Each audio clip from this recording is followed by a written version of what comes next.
Braće i sestre, dragi prijatelji, nadam se i zemljaci, pomaže Bog.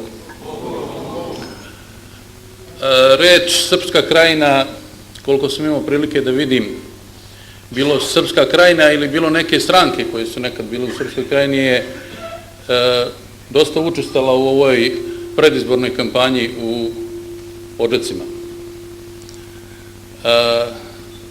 Da odmah razbijem dilemu šta predstavlja Udruženje Srpska krajina u ime kojega ja govorim. Iza Udruženja Srpska krajina stoje Vlada i Skupština Republike Srpske krajine u progonstvu, stoji državotvorni interes Srba Krajišnika. Po tome se mi razlikujemo od svih ostalih udruženja Krajišnika. Mi smatramo da se problem Krajišnika mora rešavati pre svega na politički i državotvoran način. Posebno me raduje što smo imali priliku da se napokon uključimo u politički život Srbije na način da, evo, 15. decembra u dve opštine dolazi do objedinjavanja patriotskih snaga. Iz tog razloga Udruženje Srpska krajina i sve ono što je državotvorno iz Srpske krajine podržava patriotski blok ovde na području opštine Odžaci.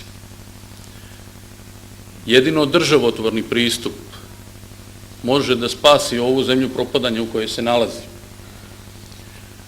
Mi imamo gorko iskustvo iz 1991. godine, kada smo u poziciji pobjednika dovedeni do toga da danas budemo protjerani sa svoje zemlje. Popuštanje prema zapadu, koje propagiraju svi ostali, je upravo dalo taj rezultat. Očekivanje da će to da stane kada je Srpska krajina 1991. a definitivno i 1995. ostavljena na cjedilu, da će novi svjetski poredak tu stati, je bilo jalovo očekivanje, samo se dalje nastavilo. Ti međunarodni moćnici su to osjetili kao našu slabost, a ne kao neki naš pragmatizam. I zato danas imamo ovo što se dešava sa Kosovom i Metohijom, zato se pokušava otvoriti pitanje Vojvodine, u stvari već se i otvara se pitanje Raške oblasti i raznih drugih područja. Srbija po njihovim merilima treba potpuno da se rasparča.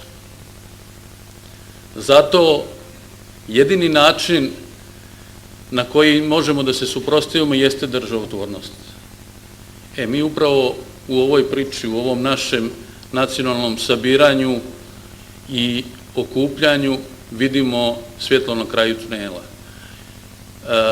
Da, treba da se okrenemo sebi i kao što kaže slogan ove kampanje, ovo je naša zemlja.